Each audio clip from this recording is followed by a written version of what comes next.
Hello students, आज का हमारा टॉपिक है बॉयलर। जैसा आप जानते हो कि स्टीम पावर प्लांट में हमें स्टीम की ज़रूरत पड़ती है और स्टीम का प्रोडक्शन कौन करता है? बॉयलर करता है। हमें कौन सी स्टीम चाहिए, कितने प्रेशर की स्टीम चाहिए, ये डिसाइड होता है कि हम किस पर्पज़ से स्टीम पावर प्लांट का गठन कर रहे हैं। अगर हमको इलेक्ट्रिसिटी प्रोडक्शन के लिए, पावर प्रोडक्शन के लिए स्टीम की ज़रूरत है तो हमको हाई प्रेशर और हाई टेम्परेचर की स्टीम चाहिए होगी। तो बॉयलर बेसिकली क्या करता है, हमको कम प्रेशर की स्टीम भी जनरेट करता है, मीडियम प्रेशर की स्टीम भी जनरेट करता है और हाई प्रेशर की स्टीम भी जनरेट करता है। वो हम आगे की क्लासों में देखेंगे। बॉयलर की अगर डिफिनीशन पे आएँ तो बॉयलर क्या है? Boiler is a closed vessel. Boiler एक बंद बर्तन है which is used for generating the steam, जो कि स्टीम के जनरेशन के काम आता है bye the combustion of fuel के कंबस्टन से। तो ये नेसेसरी कंडीशन है कि फ्यूल के कंजप्शन से ही स्टीम का जनरेशन होना चाहिए। तो एक प्रश्न ये उठता है कि बहुत सी ऐसी डिवाइसेस हैं जो फ्यूल के कंजप्शन से हमको स्टीम बना करके देती हैं। तो ऐसा कहा जाता है कि घर में जो कुकर है उससे भी हमको स्टीम जनरेट होती है। तो हम क्या कहेंगे कि हमारे घर में एक बॉयलर लगा है, क्या हम कुकर को एक बॉयलर बोलेंगे?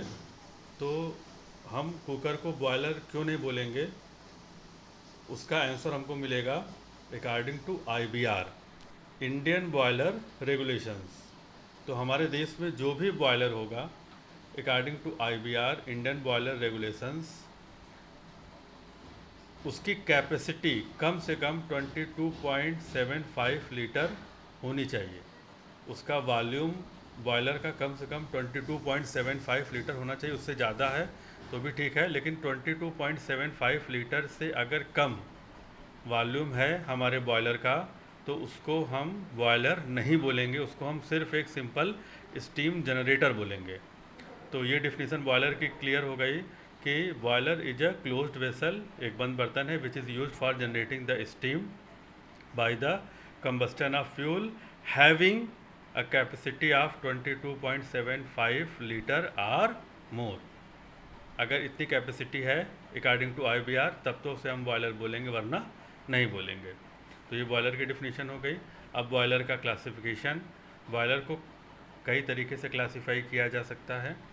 तो according to the position of water and hot gases हम फायर ट्यूब बॉयलर और वाटर ट्यूब बॉयलर में क्लासीफाई कर सकते हैं। ये है फायर ट्यूब बॉयलर और वाटर ट्यूब बॉयलर। हम जो हमारी बॉयलर की सेल है, सेल क्या होती है, ड्रम क्या होता है, एक्सेस क्या होती है, ये हम बाद में आपको आगे क्लास में बताएंगे। सेल के अकॉर्डिंग हम बॉयलर को हॉरिजॉन्टल बॉयलर और वर्टिकल बॉयलर में क्लासीफाई कर सकते हैं। हम फ्यूल का कंबस्चन हमारा कहाँ हो रहा है? फ्यूल का कंबस्चन अगर हमारे बॉयलर के अंदर हो रहा है या सेल के अंदर हो रहा है तो हम उसे बोलेंगे इंटरनली फायर्ड बॉयलर। और अगर फ्यूल का कंबस्चन सेल के बाहर हो रहा है तो उसे हम बोलेंगे एक्सटर्नली फायर्ड बॉयलर। उसी प्रकार से हम प्रेशर के अकॉर्डिंग भी बॉयलर को क्लासीफाई कर सकते हैं, low pressure boiler, medium pressure boiler और हाई प्रेशर बॉयलर। ये आगे की क्लास में हम देखेंगे। तो सबसे पहले आते हैं हम फायर ट्यूब बॉयलर और वाटर ट्यूब बॉयलर में।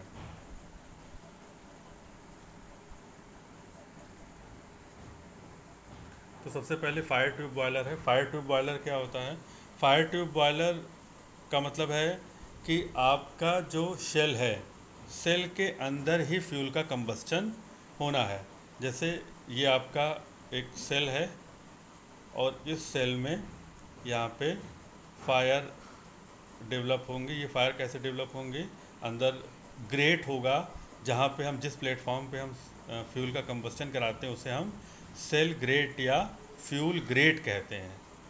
GRATE ग्रेट कहते हैं, ठीक है। तो इसके चारों तरफ पानी होगा। तो जब फ्यूल के कंबस्चन से ये आपका जो सेल है ये गर्म हो जाएगा तो उसके सराउंडिंग में जो भी वाटर है यहाँ पे वो गर्म हो जाएगा और जब वो अपने सेचुरेशन टेम्परेचर पे, सेचुरेशन प्रेशर पे पहुंचेगा तो फिर स्टीम में कन्वर्ट हो जाएगा। ठीक है, ये एग्जांपल आप इस डायग्राम में भी आप अच्छे तरीके से देख सकते हैं कि आपकी ये शेल है और सेल में यहाँ से जो गैसेस हैं, ये गैसेस कैसे डेवलप हुई, फ्लू गैसेस कैसे डेवलप हुई, उसी वही फ्यूल के कंबस्टन से। तो फ्यूल के कंबस्टन से ये जो फ्लू गैसेस डेवलप होंगी, ये आपके सेल के अंदर टेम्परेचर को बढ़ा देंगी और चारों तरफ जो वाटर है इसके सराउंडिंग में वो हीटेड हो जाएगा। जब वो अपने सेचुरेशन टेम्परेचर पे पहुंच जाएगा, सेचुरेशन टेम्परेचर क्या होता है? सेचुरेशन टेम्परेचर वो टेम्परेचर होता है जिस टेम्परेचर पे फेस चेंज होता है।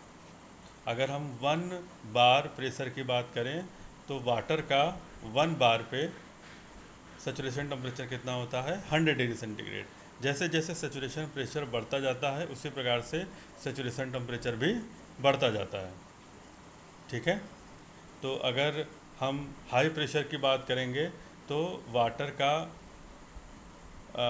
इवेपोरेशन हाई टेम्परेचर पे होगा, मीन्स वाटर का वेपराइजेशन हाई टेम्परेचर पे होगा। और अगर हम प्रेशर को कम करते जाएंगे तो वाटर का वेपराइजेशन सिमिलरली लो टेम्परेचर पे होगा। तो वाटर स्टीम में किस टेम्परेचर पे कन्वर्ट हो रहा है, ये बेसिकली डिपेंड करता है कि उस समय प्रेशर कितना है। हाई प्रेशर पे हाई टेम्परेचर पे वेपराइजेशन होगा और लो प्रेशर पे लो टेम्परेचर पे वेपराइजेशन होगा। क्लियर है? अब हम आते हैं वाटर ट्यूब बॉयलर पे। वाटर ट्यूब बॉयलर बेसिकली क्या होता है? एक हाई प्रेशर बॉयलर होता है। वाटर ट्यूब बॉयलर से हम हाई प्रेशर की स्टीम जनरेट कर सकते हैं। यहाँ पे जो भी वाटर होता है वो ट्यूब्स में सर्कुलेट हो सकता है। ये ट्यूब्स आपकी हॉरिजॉन्टल भी हो सकती हैं, वर्टिकल भी हो सकती हैं और इंक्लाइंड भी हो सकती है। मैं फिर से रिपीट कर रहा हूँ, वाटर किस में सर्कुलेट होता है? ट्यूब्स में सर्कुलेट होता है। ट्यूब्स में जब वाटर सर्कुलेट होता है और एक्सटर्नली हम एक प्लेटफॉर्म पे कोल का, फ्यूल में बेसिकली क्या, किसका, कोल का हम कंबस्टन कराते हैं और उस कंबस्टन से जो भी flue gases, hot flue gases develop होती हैं वो ट्यूब्स को गर्म करती हैं। ट्यूब्स के गर्म होने से ट्यूब्स के अंदर रखा पानी भी गर्म हो जाता है और जब वो अपने सेचुरेशन टेम्परेचर पे पहुंचता है तो स्टीम में कन्वर्ट हो जाता है और उस स्टीम को हम फिर आगे अपने पावर प्रोडक्शन के लिए कलेक्ट कर लेते हैं। ये उसका डायग्राम है, आप देख सकते हैं। ये बेसिकली ड्रम है,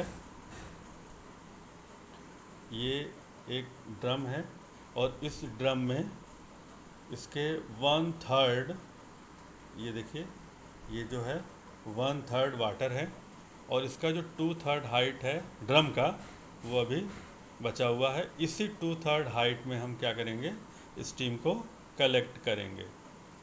ये आपकी इंक्लाइंड ट्यूब्स हैं, इनके बीच में बेफेल्स लगा है। इन इंक्लाइंड ट्यूब को सपोर्ट करने के लिए एक अपटेक हेडर है और दूसरा ये डाउनटेक हेडर है।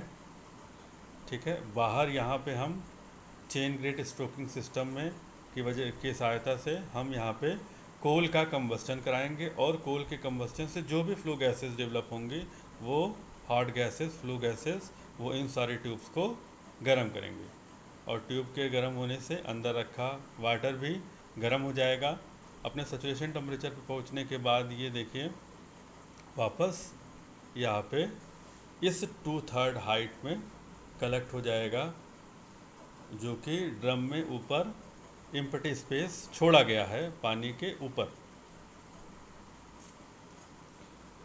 ड्रम के ऊपर कई चीज़ें लगी हैं।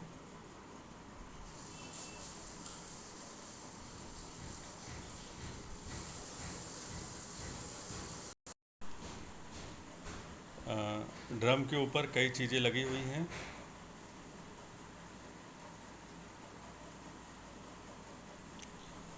ये माउंटिंग्स हैं और इसके अलावा ये एक बीच में सुपर हीटर है, आप ये देख सकते हैं। ये जो है ये सुपर हीटर है। सुपर हीटर एक्सेसरीज़ में गिना जाता है। तो माउंटिंग्स क्या हैं और एक्सेसरीज़ क्या हैं, इसके बारे में शॉर्ट नोट्स में नेक्स्ट लेक्चर में दूंगा। ठीक है स्टूडेंट्स, थैंक यू।